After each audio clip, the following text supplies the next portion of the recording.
नमस्कार दोस्तों, मैं संदीप राव एक बार फिर से स्वामी विवेकानंद कंपटीशन सेंटर झुंझुनू के ऑनलाइन प्लेटफॉर्म पे आपका स्वागत करता हूं, हार्दिक अभिनंदन करता हूं। उम्मीद करते हैं आप इन ऑनलाइन क्लासेज का आनंद ले रहे होंगे और आपकी अपनी पढ़ाई को सुचारू रूप से कर रहे होंगे। ऐसी उम्मीद हम आपसे कर रहे हैं कि आप इन ऑनलाइन क्लासेज का बहुत अच्छे से लाभ उठा रहे हैं। हम प्रमुख राजवंश पढ़ रहे हैं और उन प्रमुख राजवंशों में चौहान राजवंश पिछली क्लास तक हमने अजमेर के चौहान कंप्लीट किए हैं। इस क्लास में आज जब हम पढ़ेंगे तो हमारी आज की क्लास का जो विषय रहेगा, टॉपिक रहेगा, वो रहेगा रणथंभौर के चौहान। कौन सी जगह के चौहान? तो साथ साथ बोल के बताइए। रणथंभौर के चौहान वंश के बारे में आज हम इस क्लास में चर्चा करेंगे। रणथंभौर के चौहानों के बारे में बात करेंगे। इस क्लास में बात करेंगे कि रणथंभौर में जो चौहान हैं, इनकी स्थापना किसके द्वारा की गई और ये कहां से निकले हुए चौहान थे। पिछली क्लास तक हमने अजमेर के चौहानों को कंप्लीट किया। आज की क्लास में रणथंभौर के चौहानों के बारे में बात करेंगे। याद रखना, रणथंभौर में चौहान वंश की स्थापना जिसके द्वारा की गई, यानी रणथंभौर के चौहानों का जो संस्थापक है उसका नाम है गोविंदराज। यानी रणथंभौर में चौहान वंश की स्थापना किसके द्वारा की गई? गोविंदराज। ये गोविंदराज बेटा था किसका? तो याद रखना, पृथ्वीराज चौहान तृतीय का। पृथ्वीराज चौहान तीसरे वाला, जो अजमेर के चौहानों का अंतिम शासक था, इसी पृथ्वीराज चौहान तृतीय का बेटा है गोविंदराज। ये पृथ्वीराज चौहान तृतीय ये कहाँ का? अजमेर के चौहानों का अंतिम शाखा। तो हमें ये समझ आ गया कि रणथंभौर के जो चौहान थे ना, वो कहाँ से आए हुए चौहान थे? अजमेर से आए हुए चौहान थे। और अजमेर के ही पृथ्वीराज चौहान तृतीय के बेटे गोविंदराज ने रणथंभौर में चौहान वंश की क्या की है? स्थापना की है। तो इसे रणथंभौर के चौहानों का संस्थापक कहा जाता है, गोविंदराज को। ये किसका बेटा है, ये अच्छे से याद रखना। अगला क्वेश्चन बनता है कि ये गोविंदराज है जिसने रणथंभौर में चौहान वंश की स्थापना की है। इसको ये रणथंभौर की जो जागीर है ये किससे प्राप्त हुई थी? तो याद रखना, इसको ये जागीर मिली है किससे? कुतुबुद्दीन ऐबक से। बहुत काम की बात है कि रणथंभौर में ठीक है गोविंदराज ने चौहान वंश की स्थापना की, लेकिन इसको ये जागीर जो रणथंभौर की जागीर है ये मिली किससे थी? तो याद रखना, ये कुतुबुद्दीन ऐबक से मिली थी। और यहाँ पे जो स्थापना इस गोविंदराज के द्वारा की गई है ना, ये 1194 में की गई है। यानी रणथंभौर में चौहान वंश की स्थापना 1194 में हुई है और वो किससे मिली है जागीर? कुतुबुद्दीन ऐबक से। ये याद रखना है। 1194 में गोविंदराज को जागीर दी है कुतुबुद्दीन ऐबक ने। ये गोविंदराज पृथ्वीराज चौहान तृतीय का बेटा है। इतनी बातें अब तक मैंने इस क्लास में आपको बताई हैं। इससे आगे बात करते हैं। तो याद रखना, ये रणथंभौर जो दुर्ग है, इस रणथंभौर दुर्ग के संदर्भ में एक व्यक्ति है जिसका नाम है अबुल फजल। क्या नाम अभी उसका? अबुल फजल। और इस अबुल फजल ने क्या कहा? ये दुर्ग बख्तरबंद है, बाकी सब दुर्ग नंगे हैं। ये दुर्ग बख्तरबंद है, बाकी सब दुर्ग नंगे हैं। बहुत काम का फैक्ट है, याद रखना। किस दुर्ग के बारे में कहा जाता है कि ये दुर्ग बख्तरबंद है, बाकी सब दुर्ग नंगे हैं? तो याद रखना, वो रणथंभौर दुर्ग के लिए कहा जाता है। ऐसा कहा किसने है? तो अबुल फजल ने कहा है। बात ये है, कहा क्यों है ऐसा? तो ये रणथंभौर दुर्ग है ना, ये चारों तरफ से 7 पहाड़ियों से घिरा हुआ है। कितनी पहाड़ियों से घिरा हुआ है? 7 पहाड़ियों से घिरा हुआ है। तो अबुल फजल ने कह दिया ये दुर्ग बख्तरबंद है, बाकी सब दुर्ग नंगे हैं। ऐसा रणथंभौर दुर्ग के लिए कहा जाता है। इसके बाद याद रखना कि रणथंभौर दुर्ग में इस गोविंदराज के बाद जिसने शासन किया, मैंने बताया कि इस रणथंभौर दुर्ग के बारे में क्या कहा जाता है, ये फैक्ट मैंने बता दिया एक बार आपको। रणथंभौर दुर्ग का निर्माण किसने करवाया अगर ये बताना हो तो इसके संबंध में 3 मत मिलते हैं। चौहान शासक रणथंभन ने इसका निर्माण करवाया, चौहान शासक जयंत ने इसका निर्माण करवाया, चौहान शासक रतिदेव ने इसका क्या करवाया? निर्माण करवाया। ये कुछ एक फैक्ट मिलते हैं रणथंभौर दुर्ग के निर्माण के संबंध में। और रणथंभौर दुर्ग पे जो आक्रमण किया जाता है वो पहला कुतुबुद्दीन ऐबक के द्वारा किया जाता है।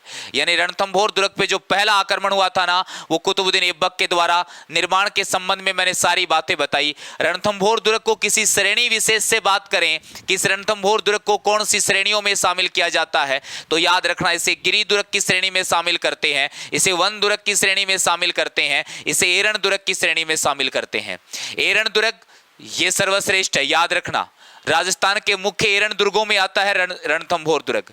वो दुर्ग जिस दुर्ग तक पहुंचने का रास्ता कठिनाइयों से भरा हो, उस दुर्ग को क्या कहते हैं? एरण दुर्ग कहते हैं। और वैसा ही दुर्ग है कौन सा? रणथंभौर दुर्ग। तो रणथंभौर दुर्ग के निर्माण के संबंध में मैंने कुछ फैक्ट बताए, किसने करवाया था, कौन कौन सी श्रेणियों में शामिल किया जाता है, ये मैंने बताया। और रणथंभौर दुर्ग के ऊपर जो पहला आक्रमण किया वो किसके द्वारा किया गया था? तो कुतुबुद्दीन ऐबक के द्वारा किया गया था, याद रखना। और उसी कुतुबुद्दीन ऐबक ने गोविंद राज को ये जागीर दे दी थी, रणथंभौर की जागीर। और अबुल फजल ने इसके बारे में कहा, क्योंकि ये 7 पहाड़ियों से घिरा हुआ है, इसलिए अबुल फजल ने कह दिया ये दुर्ग बख्तरबंद है, बाकी सब दुर्ग क्या हैं? नंगे हैं। ऐसा कहा है अबुल फजल ने। गोविंद राज के बाद इस रणथंभौर के चौहान वंश का शासक जो बना, उसका नाम है वल्लन देव। उसका नाम क्या है? वल्लन देव। शायद यहां तक दिख रहा होगा। और वल्लन देव के ऊपर आक्रमण कर दिया गया दिल्ली सल्तनत के शासक इल्तुतमिश का। किसका आक्रमण किया जाता है? यानी दिल्ली सल्तनत का शासक था इल्तुतमिश। इसने वल्लन देव के ऊपर क्या कर दिया?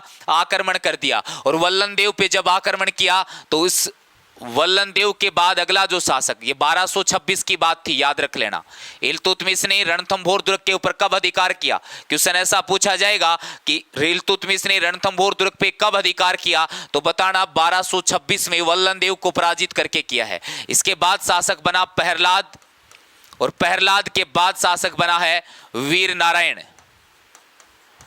प्रहलाद के बाद शासक कौन बना? वीर नारायण। और इस वीर नारायण को एक बार इल्तुतमिश ने दिल्ली बुलाया और दिल्ली बुला के इसको जहर दे दिया। यानी वीर नारायण को भी इल्तुतमिश के द्वारा मार दिया जाता है। कहां बुलाकर? दिल्ली बुलाकर इसको दे दिया गया जहर। इस वीर नारायण के बाद जो अगला शासक बना उसका नाम है बाघभट्ट। और बाघभट्ट के बाद जो शासक बना उसका नाम है जैतर सिंह। और जैतर सिंह ने अपने जीते जी यह साम्राज्य सौंप दिया अपने बेटे हमीर देव चौहान को।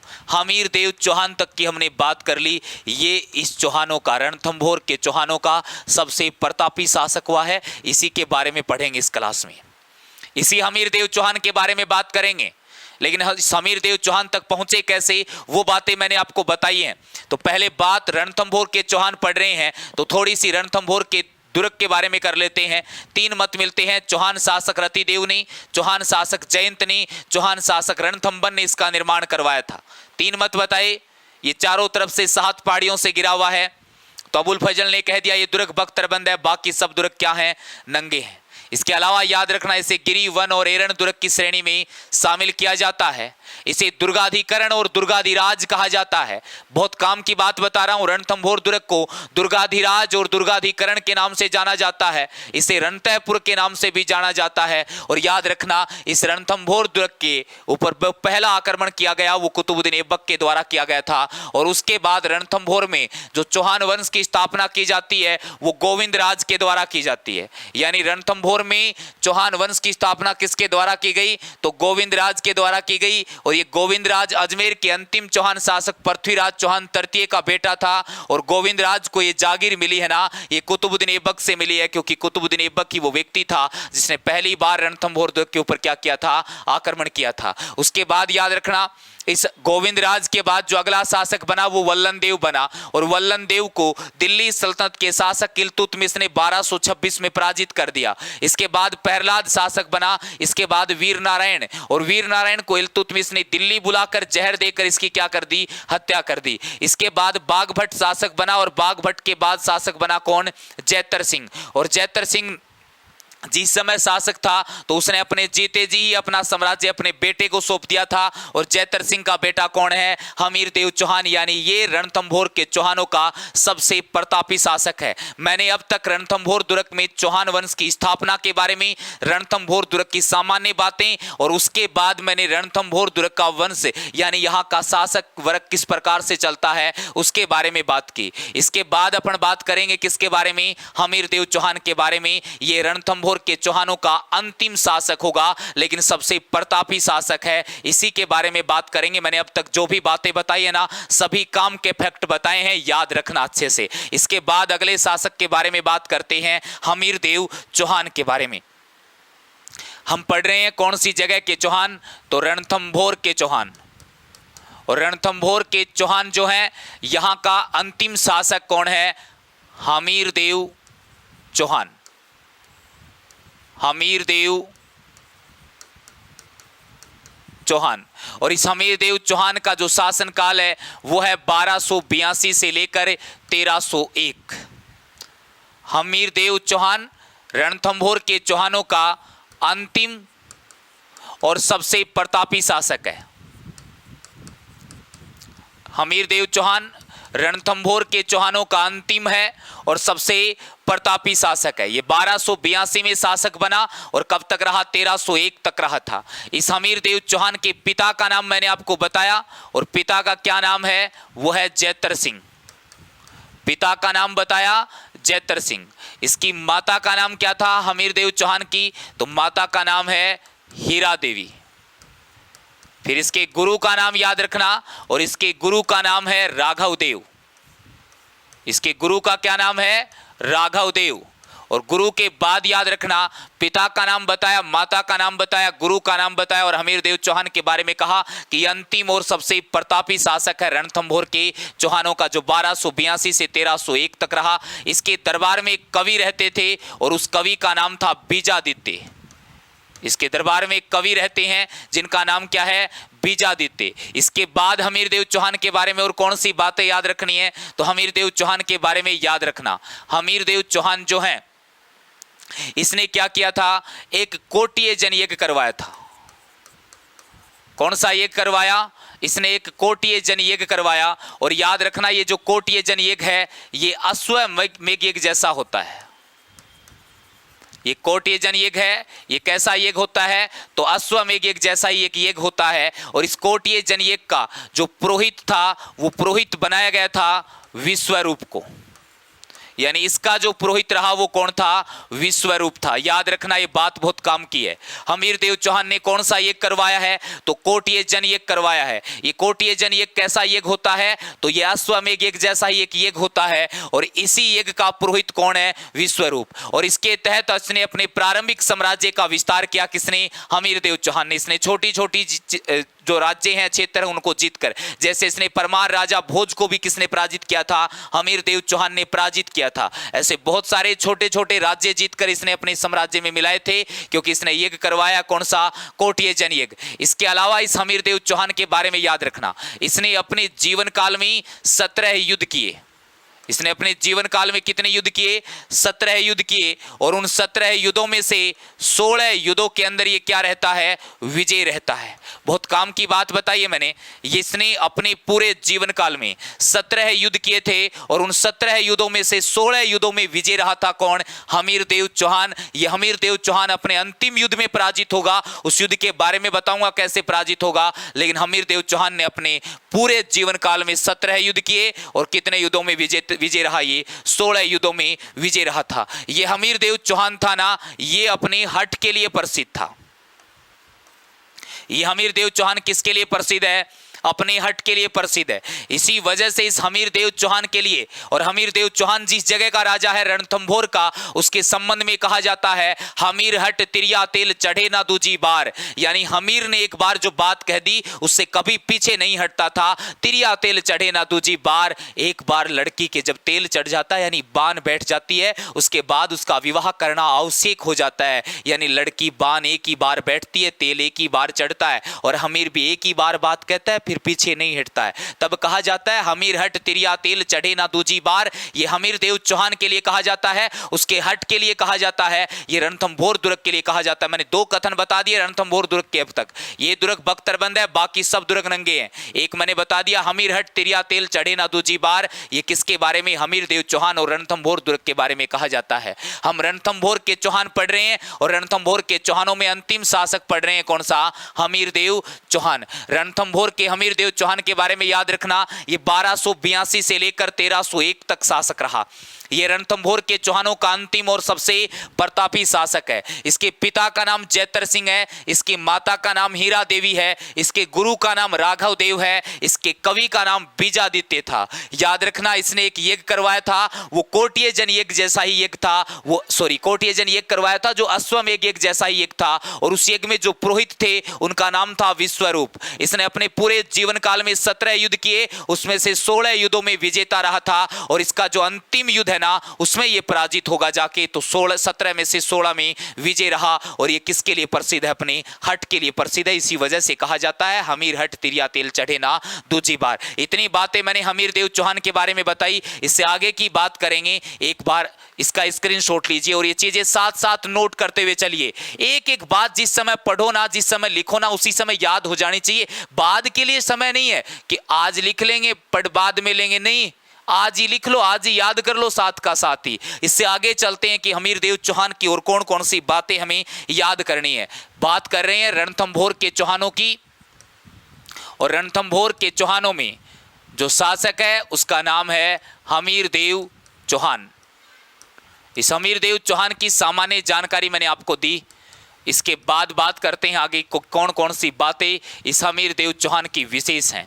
तो इस वक्त के बाद इस हमीर देव चौहान के बारे में बात करें तो याद रखना हमीर देव चौहान की जानकारी हमें किससे मिलती है?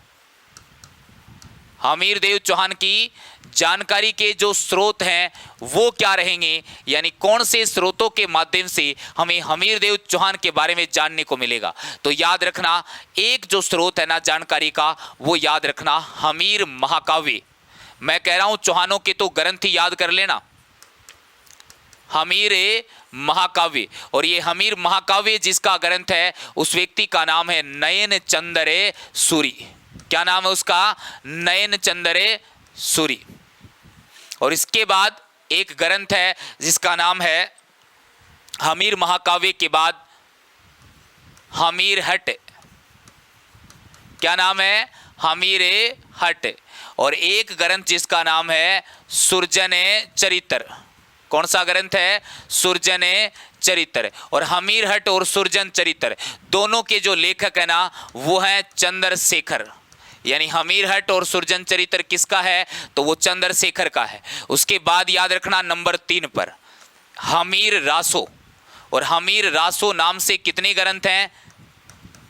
हमीर रासो और एक हमीर रासो और है, हमीर रासो। 2 हमीर रासो हैं, दोनों किस किस के हैं याद रखना, एक जोधराज का है और एक सारंगधर का है। एक किसका है?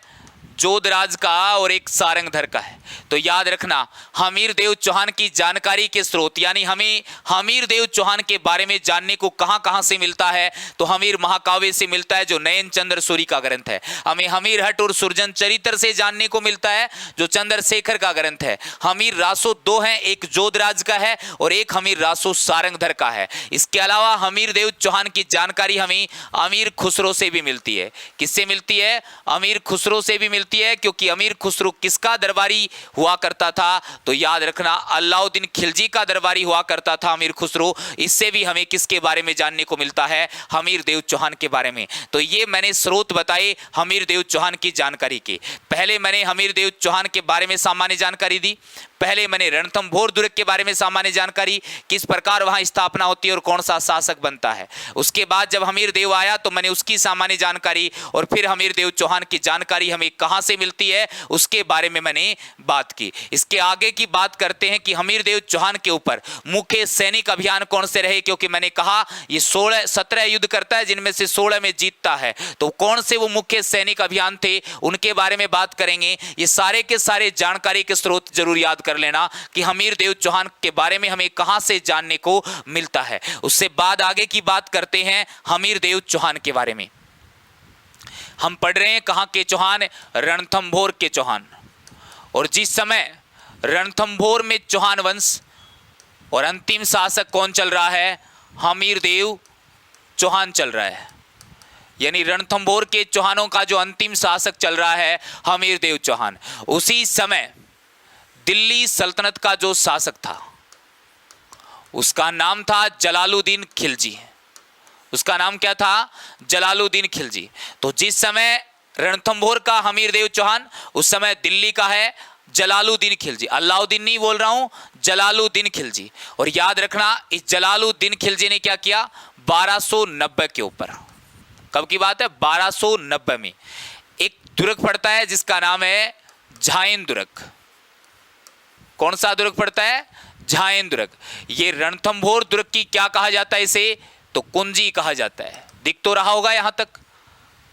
रणथंभौर दुर्ग की कुंजी कौन से दुर्ग को कहते हैं, झायन दुर्ग को। इसका मतलब यह है कि अगर आपको रणथंभौर दुर्ग जीतना है ना, तो पहले आक्रमण करो कौन से दुर्ग पर, झायन दुर्ग पर। यानी आप झायन दुर्ग जीतने के बाद ही कौन सा दुर्ग जीत सकते हो, रणथंभौर दुर्ग। ऐसी बातें कही जाती थी।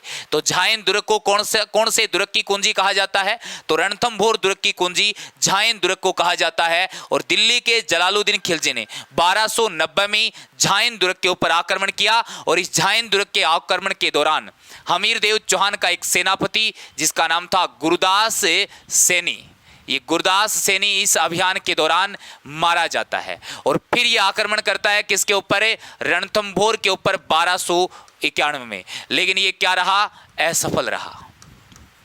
ये क्या रहा है, असफल रहा। उसके बाद इसने फिर से आक्रमण किया 1292 में। एक बार फिर से क्या रहा, असफल रहा। काम की बात है, देखना ध्यान से। जिस समय रणथंभौर का है हमीर देव चौहान, उसी समय दिल्ली का है जलालुद्दीन खिलजी। जलालुद्दीन खिलजी ने 1290 में किया कौन से दुर्ग पे आक्रमण, झायन दुर्ग पे आक्रमण। इस झायन दुर्ग को कौन से दुर्ग की कुंजी मानते हैं, रणथंभौर। क्योंकि अगर रणथंभौर जीतना है तो पहले झायन को जीतो। इसने झायन दुर्ग को जीता। और इस अभियान में हमीर देव चौहान का कौन सा सेनापति मारा गया, तो गुरदास सैनी इसके अंदर मारा जाता है। और फिर 1291 में इस जलालुद्दीन खिलजी ने रणथंभौर दुर्ग के ऊपर आक्रमण किया। लेकिन यह आक्रमण क्या रहा, असफल रहा। 1292 में फिर आक्रमण किया जलालुद्दीन खिलजी ने रणथंभौर दुर्ग पर। लेकिन फिर कौन जीत गया, हमीर देव चौहान जीत गया। और फिर से जलालुद्दीन खिलजी का अभियान क्या रहा, असफल रहा। तो जलालुद्दीन खिलजी यहां से अपना अभियान वापस उठाने लगा। यानी जलालुद्दीन खिलजी रणथंभौर दुर्ग से जब वापस लौटने लगा, तो इसका एक सेनापति था अहमद चप।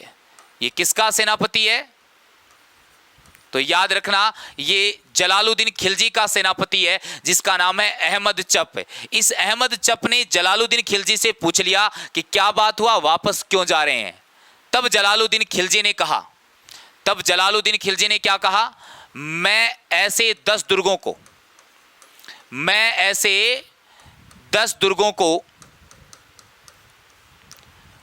को मुसलमान के एक बाल के बराबर नहीं समझता। एक बाल के बराबर नहीं समझता। ये किसने कहा भाई, ये जलालुद्दीन खिलजी ने कहा। और कब कहा, जब इसके ही सेनापति अहमद चप ने पूछा कि क्या बात हुआ, हम अपना अभियान इस रणथंभौर दुर्ग से वापस क्यों लेके जा रहे हैं। तब जलालुद्दीन खिलजी ने कहा था कि मैं ऐसे 10 दुर्गों को मुसलमान के एक बाल के बराबर नहीं समझता। अब अलग अलग किताबों में यह बात अलग अलग लिखी रखे हैं कि मुसलमान के दाढ़ी के बाल के बराबर कौन समझी, मुसलमान के मैं मूछ के बाल के बराबर कौन समझूं। बाल कठे को ही हो, अपानी बातू मतलब को नहीं है कि वो कठे को बाल हो। लेकिन सीधी सी बात या कही कि मैं मुसलमान के बाल के बराबर कौन समझूं, कौन से दुर्ग ने रणथंभौर। ए बात को सीधो सो मतलब ये हो, अंगूर खट्टे हैं। इको सीधो सो के मतलब है अंगूर खट्टे हैं। यानी जलालुद्दीन खिलजी रणथंभौर दुर्ग पर कितनी बार आक्रमण करियो, 2 बार आक्रमण करियो। और जब जीत नहीं पायो ना, जना के बोलियो मैं ऐसे 10 दुर्गों को मुसलमान के एक बाल के बराबर नहीं समझता। तब जलालुद्दीन खिलजी ने ऐसा कहा था क्योंकि ये 2 बार इसका आक्रमण असफल रहता है। और जब इसके सेनापति अहमद चप ने पूछा तब इसने ये जवाब दिया है। तो क्वेश्चन ऐसे पूछ लिया जाता है। मैंने 2 कथन पहले ही बता दिए, ये दुर्ग बख्तरबंद है, बाकी सब दुर्ग नंगे हैं। एक कथन मैंने बताया, हमीर हट तिरिया तेल चढ़े ना दूजी बार। और ये तीसरा बता रहा हूं कि मैं ऐसे 10 दुर्गों को मुसलमान के एक बाल के बराबर नहीं समझता। ये कौन से दुर्ग के लिए कहा जाता है, तो आप बताना। ये रणथंभौर दुर्ग के लिए कहा जाता है। ये कथन किसका है, तो बताना जलालुद्दीन खिलजी का है। ये कथन कब आया, जब जलालुद्दीन खिलजी 2 बार असफल आक्रमण करता है रणथंभौर पर, तब हार कर कहा था जलालुद्दीन खिलजी ने, मैं ऐसे 10 दुर्गों को मुसलमान के एक बाल के बराबर नहीं समझता। इसके बाद रणथंभौर में क्या स्थिति रहती है, इसके बारे में बात करेंगे। तो आइए आगे चलते हैं, इसके बाद रणथंभौर में क्या स्थिति रहती है। तो हम पढ़ रहे हैं रणथंभौर के चौहान वंश के बारे में। और रणथंभौर में जो अंतिम चौहान शासक चल रहा है उसका नाम क्या है, हमीरदेव चौहान। और हम पढ़ रहे हैं कि इसके समकालीन दिल्ली सल्तनत का जो शासक है, इसके समकालीन कौन सी जगह का शासक, तो बताना दिल्ली सल्तनत का शासक। वो कौन है, जलालुद्दीन खिलजी। यहीं तक की बात की हमने कि रणथंभौर का जब हमीरदेव चौहान था, उसी समय दिल्ली का शासक कौन है, जलालुद्दीन खिलजी। और इस जलालुद्दीन खिलजी ने कैसे कैसे आक्रमण किया, पहले झाइन जीता, कौन सा सेनापति मारा गया, फिर 2 बार असफल रहा, क्या घटनाक्रम रहा, ये मैंने बता दिया। इसके बाद क्या हुआ, ये जलालुद्दीन खिलजी जो है, इस जलालुद्दीन खिलजी की हत्या कर दी गई किसके द्वारा, अलाउद्दीन खिलजी के द्वारा। 1 मिनट रुकियो रे। अब जलालुद्दीन खिलजी की हत्या किसके द्वारा कर दी गई, तो याद रखना अलाउद्दीन खिलजी के द्वारा। और इसने जलालुद्दीन खिलजी की हत्या कर दी। ये इसका क्या लगता है, तो याद रखना ये इसका चाचा भी लगता था और ये इसका ससुर भी लगता था। काम की बात बता रहा हूं कि अलाउद्दीन खिलजी को ससुरो भी लाग्या करतो और चाचो भी लाग्या करतो। कौन है, जलालुद्दीन खिलजी। तो अलाउद्दीन खिलजी जलालुद्दीन को के लाग्यो, दामाद भी लाग्या करतो और भतीजो भी लाग्या करतो। अणी अलाउद्दीन खिलजी आपके चाचे ने या आपके ससुर ने मार के कठे को राजा बन गयो, दिल्ली को राजा बन गो। और यह बात ही 1296 की, यह बात कद की ही, और यो 1316 तक रियो।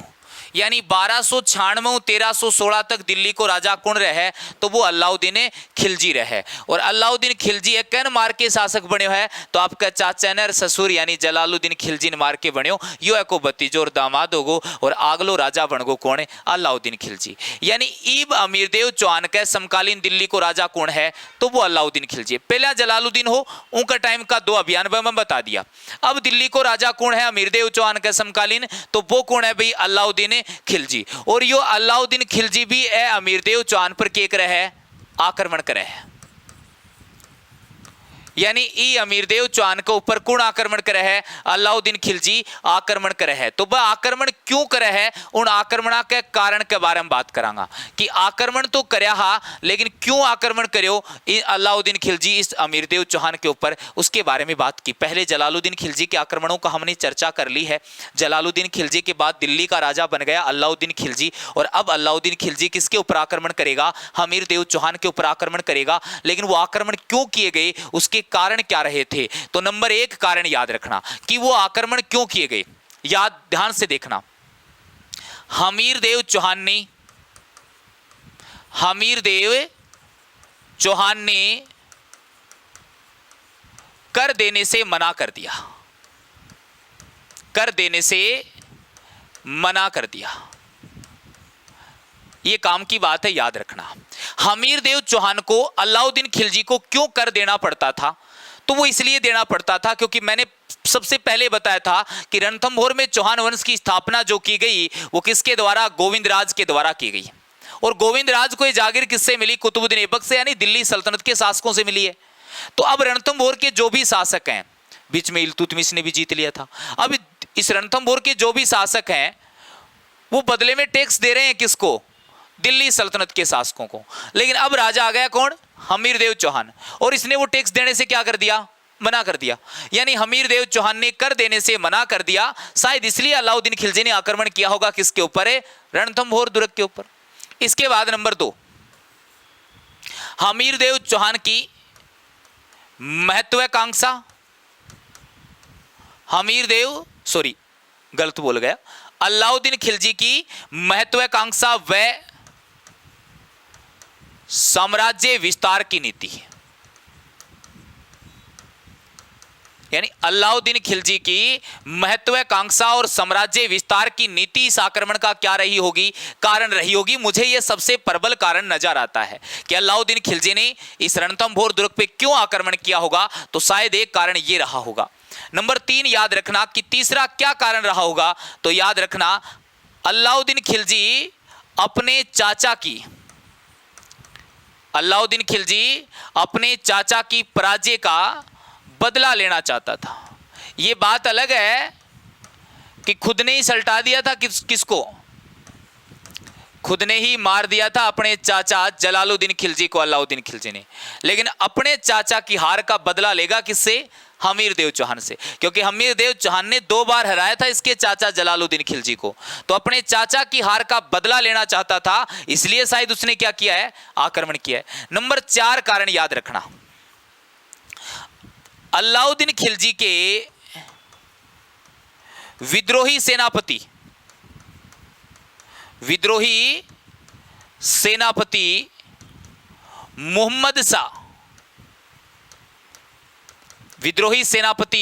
मोहम्मद शाह को हमीर ने शरण दे दी।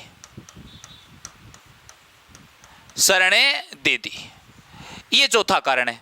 चौथा कारण क्या बताया कि अलाउद्दीन खिलजी के विद्रोही सेनापति थे मोहम्मद शाह, और उस मोहम्मद शाह को किसने शरण दे दी, तो हमीरदेव चौहान ने शरण दे दी। तो शायद इस वजह से क्या किया गया होगा, आक्रमण किया गया हो। ये मैंने आक्रमण के कितने कारण बताए, 4 कारण बता दिए। मैंने कहा जलालुद्दीन खिलजी के बाद बना अलाउद्दीन खिलजी, और ये हमीरदेव चौहान के ऊपर क्या करता है, आक्रमण करता है। कब कब करता है बाद में बात करेंगे, लेकिन करता क्यों है भी बाद में बात करेंगे कि कब कब करता है, लेकिन करता क्यों है। तो पहला कारण मैंने बताया कि हमीरदेव चौहान ने दिल्ली सल्तनत के शासकों को टैक्स देने से मना कर दिया, इसलिए आक्रमण किया होगा। अलाउद्दीन खिलजी की साम्राज्यवादी नीति या उसकी महत्वाकांक्षा शायद इस आक्रमण का क्या रही होगी, कारण रही होगी। तीसरा कारण, अलाउद्दीन खिलजी अपने चाचा की पराजय का क्या लेना चाहता है, बदला लेना चाहता है। और फिर मैंने कहा कि अलाउद्दीन खिलजी का एक विद्रोही सेनापति है, अलाउद्दीन खिलजी का क्या है कि विद्रोही सेनापति है, और उसको हमीरदेव चौहान ने क्या दे दी है, शरण। उस विद्रोही सेनापति का नाम मोहम्मद शाह है, और उसको हमीरदेव चौहान ने क्या दे दी, शरण दे दी। और जब वापस मांगा ना अलाउद्दीन खिलजी ने कि वो मेरा विद्रोही सेनापति है मोहम्मद शाह, उसको वापस लौटा दे, तो अमीर ने कहा हवा आने दे, क्योंकि अमीर की तो आदत क्या है, एक बार कमिटमेंट कर दिया तो कर दिया भी। हमीर हट तिरिया तेल चढ़े ना दूजी बार, हमीर ने एक बार जो जिद पकड़ ली वो पीछे नहीं हटता था। तो मोहम्मद शाह को हमीर ने शरण दे दी, अलाउद्दीन खिलजी ने वापस मांगा तो लौटाने से क्या कर दिया, मना कर दिया। लेकिन अब पॉइंट ये है कि ये मोहम्मद शाह अलाउद्दीन खिलजी का विद्रोही सेनापति कैसे था। ये मोहम्मद शाह जो है ये अलाउद्दीन खिलजी का विद्रोही सेनापति कैसे है, कोई तो कारण होगा इसकी विद्रोही।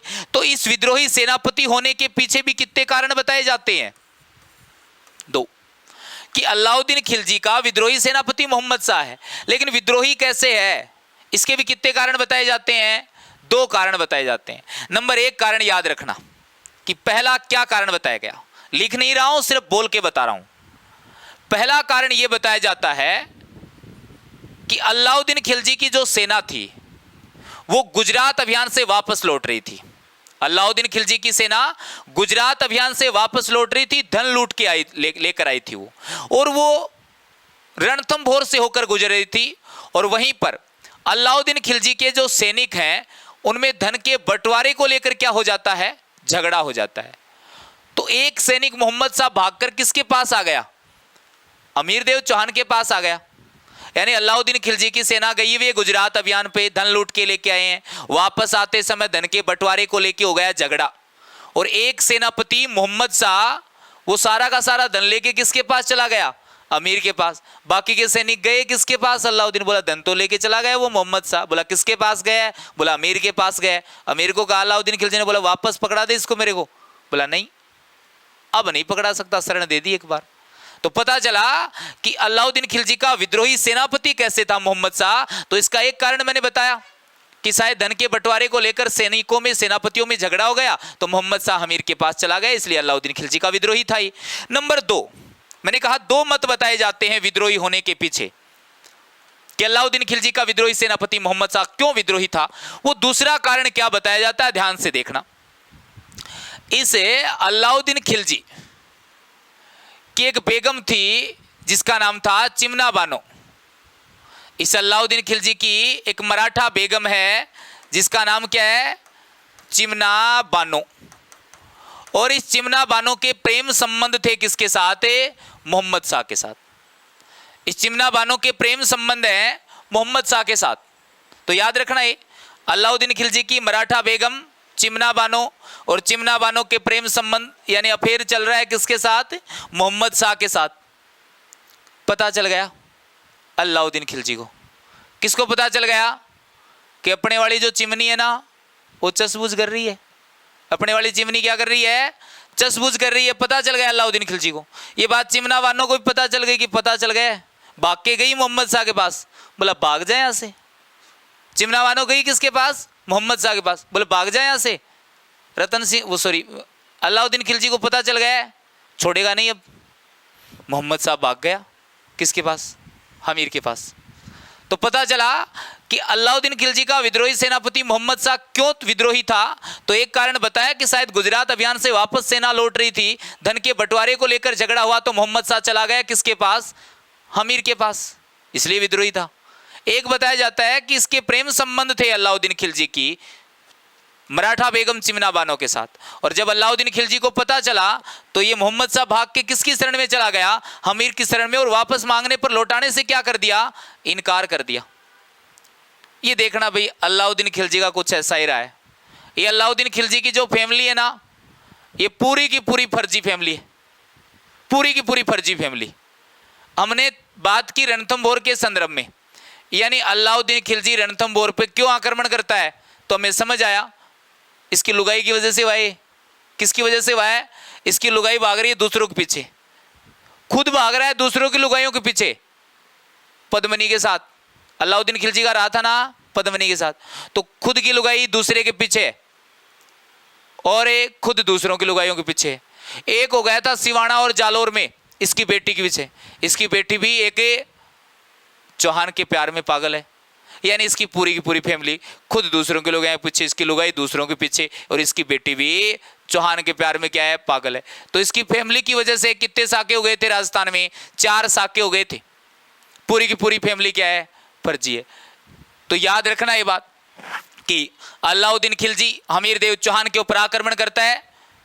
आक्रमण क्यों करता है उसके मैंने कितने कारण बताए, 4 कारण बताए। चौथा जो कारण है उसमें मैंने कहा मोहम्मद शाह विद्रोही क्यों, तो उसके संबंध में भी कितने मत बता दिए मैंने, 2 मत बता दिए कि शायद गुजरात अभियान से सेना लौट रही थी तो धन के बंटवारे को लेकर झगड़ा हो गया, और शायद चिमना बानो के प्रेम संबंध रहे होंगे मोहम्मद शाह के साथ। दोनों ही कारण सही है, लेकिन जैसे भी हो ये हमारे कारण समझ में आ गए। अब अलाउद्दीन खिलजी किस प्रकार से हमीर देव चौहान के ऊपर आक्रमण करेगा उसकी बात करेंगे। अभी तक मैंने सिर्फ आक्रमण के क्या बताए हैं, कारण बताए हैं। अब आक्रमण का जिक्र करेंगे कि किस प्रकार से यह आक्रमण किया जाता है। तो देखना इसके बाद, एक तरफ तो रणथंभौर में कौन सा शासक बना बैठा है, तो उसका नाम है हमीर देव चौहान। कौन सा शासक बना बैठा है, हमीर देव चौहान। और एक तरफ भाई दिल्ली का शासक कौन है, अलाउद्दीन खिलजी। और ये अलाउद्दीन खिलजी कौन से दुर्ग के ऊपर आक्रमण करेगा, अब रणथंभौर पे। लेकिन मैंने बताया रणथंभौर दुर्ग को जीतने से पहले जीतना पड़ता है कौन से दुर्ग को, झायन दुर्ग को। कौन से दुर्ग को जीते, क्योंकि वो झायन दुर्ग वो रणथंभौर की कुंजी है। और ये आक्रमण रणथंभौर पे क्यों कर रहा है वो कारण मैंने बताई। इस अलाउद्दीन खिलजी ने 1299 में झायन दुर्ग के ऊपर आक्रमण किया। कौन से दुर्ग पे आक्रमण किया, झायन दुर्ग पे आक्रमण किया, जो इस दुर्ग की क्या कही जाती है, कुंजी। इस तरफ से हमीर देव की सेना आती है और हमीर देव के 2 सेनापति आते हैं। उनके नाम क्या है, धर्म सिंह, और एक का नाम है भीम सिंह। 2 सेनापति आए। इस तरफ से अलाउद्दीन खिलजी के भी 2 सेनापति हैं, नुसरत खां और उलुग खां। अलाउद्दीन खिलजी ने 1299 पे रणथंभौर दुर्ग की कुंजी झायन दुर्ग के ऊपर किया आक्रमण। एक तरफ हमीर देव चौहान के 2 सेनापति आए, एक तरफ अलाउद्दीन खिलजी के 2 सेनापति। और इस अभियान में भीम सिंह मारा जाता है। इस अभियान में कौन मारा गया? भीम सिंह मारा गया। और इसके लिए जिम्मेदार हमीरदेव चौहान ने किसको मान लिया? धर्म सिंह को मान लिया। और धर्म सिंह की क्या करता है? आंखें फुड़वा देता है। और इसकी आंखें फुड़वा के इस धर्म सिंह का छोटा भाई था भोज, उसको सारी की सारी जिम्मेदारी दी गई किसकी? झाइन में उस विद्रोह का दमन करने की। लेकिन भोज भी क्या करता है? इसमें असफल रहता है और इसको क्या कर दिया गया? पद से हटा दिया गया। और उसके एक बार फिर ये जिम्मेदारी किसको दी जाती है? धर्म सिंह को। लेकिन धर्म सिंह क्या करता है? भाई बदला लेने के बारे में ही सोचता है। फिर से आक्रमण किया गया अलाउद्दीन खिलजी के द्वारा। कौन से दुर्ग पे? झाइन दुर्ग के ऊपर। और इस बार इसका एक सेनापति मारा गया, सॉरी नुसरत खां मारा गया था। इसका एक सेनापति मारा गया, नुसरत खां। नुसरत खां मारा जाता है। तो याद ये रखना कि अलाउद्दीन खिलजी ने 1299 में कितनी बार आक्रमण किया है? 2 बार आक्रमण किया है। कौन से दुर्ग पे? झाइन दुर्ग। हाँ, झाइन दुर्ग को इन्होंने जीत भी लिया था। ये नुसरत खां जब रणथंभौर अभियान के दौरान मारा जाता है। लेकिन 1299 में रणथंभौर पर 2 आक्रमण किया और रणथंभौर ने जीतन के तहत ये पहले कौन से दुर्ग पर आक्रमण करे हैं? झाइन दुर्ग पर। और 2 आक्रमण एक साथ ही याद रख लियो, अलग अलग मत याद रखियो। पहले भीम सिंह मारे और पाछे नुसरत खां। आया याद रख लियो कि अलाउद्दीन खिलजी है उन 2 आक्रमण करया 1299 में। दोनों का 2-2 सेनापति ही, एको नुसरत खां उल्लुक खां है और एको धर्म सिंह भीम सिंह है। इसका तो मारा गया नुसरत खां और इसका कौन मारा गया? भीम सिंह मारा जाता है। और उसके बाद अलाउद्दीन खिलजी इस हमीरदेव चौहान के ऊपर आक्रमण करेगा। कब? 1301 में।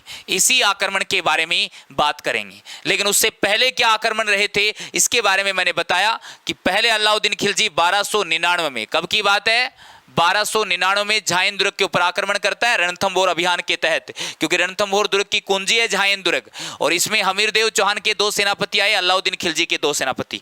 ये 2 बार आक्रमण हुआ था। एक सेनापति मारा गया पहले अभियान में भीम सिंह, और दूसरे अभियान में इनका एक सेनापति मारा गया। कौन? नुसरत खां। इतनी बात याद रखनी है। इसके बाद क्या घटनाक्रम रहेगा? अलाउद्दीन खिलजी झाइन को जीतने के बाद कौन से दुर्ग के ऊपर आक्रमण करेगा? रणथंभौर दुर्ग के ऊपर आक्रमण करेगा। लेकिन रणथंभौर दुर्ग के ऊपर आक्रमण किया जाता है तो क्या स्थिति रहती है इसके बारे में बात करते हैं। ये रणथंभौर दुर्ग, और रणथंभौर दुर्ग का अध्यक्ष जो शासक है वो कौन है? हमीरदेव चौहान। और हमीरदेव चौहान के ऊपर आक्रमण किया जाता है किसके द्वारा? अलाउद्दीन खिलजी के द्वारा। और यह आक्रमण किया गया रणथंभौर के ऊपर 1301 में। क्यों आक्रमण किया है ये मैं पहले ही बता चुका हूं, कारण मैंने बता दिए। और रणथंभौर अभियान के तहत पहले 1299 में झाइन पे किए गए। दोनों के 2-2 सेनापति आए, दोनों का 1-1 मारा गया। वो वैसे 2 बार आक्रमण हुआ था, झाइन जीत लिया था इन्होंने। अब आक्रमण किया जाता है अलाउद्दीन खिलजी के द्वारा 1301 में। कौन से दुर्ग के ऊपर है? रणथंभौर दुर्ग के ऊपर। और इस दौरान हमीरदेव चौहान के 2 सेनापति थे जिनका नाम था रणमल और एक का नाम क्या था? रतिपाल। मैं जब भी ऐसे सेनापतियों के जोड़े आते हैं तो मैं सबके नाम एक साथ बता देता हूं। और ये बताया मैंने कि रणमल रतिपाल हमीरदेव चौहान के सेनापति थे। और ये किसकी तरफ जाके मिल गए? अलाउद्दीन खिलजी की तरफ जाके मिल गए। इन्होंने क्या कर दिया? विश्वासघात कर दिया। इन्होंने क्या कर दिया? विश्वासघात। तो 1301 के आक्रमण के समय, अलाउद्दीन खिलजी के 1301 के आक्रमण के समय हमीरदेव चौहान के कौन से सेनापतियों ने विश्वासघात किया? तो रणमल और रतिपाल ने कर दिया। वो अलाउद्दीन खिलजी की तरफ जाके मिल गए और अलाउद्दीन खिलजी को दुर्ग के गुप्त मार्ग बता देते हैं। और दुर्ग के जैसे ही गुप्त मार्ग बताए, अलाउद्दीन खिलजी की सेना है वो रणथंभौर दुर्ग में एंटर कर जाती है। और बाद में हमीरदेव चौहान युद्ध करते हुए वीरगति को प्राप्त होता है। और जब राजा युद्ध भूमि में युद्ध करते हुए वीरगति को प्राप्त हो तो इस घटना को क्या कहा जाता है? केसरिया कहा जाता है। और उसके बाद इस हमीरदेव चौहान की पत्नी रंगदे और इसकी पुत्री है देवल, उनके द्वारा क्या किया जाता है?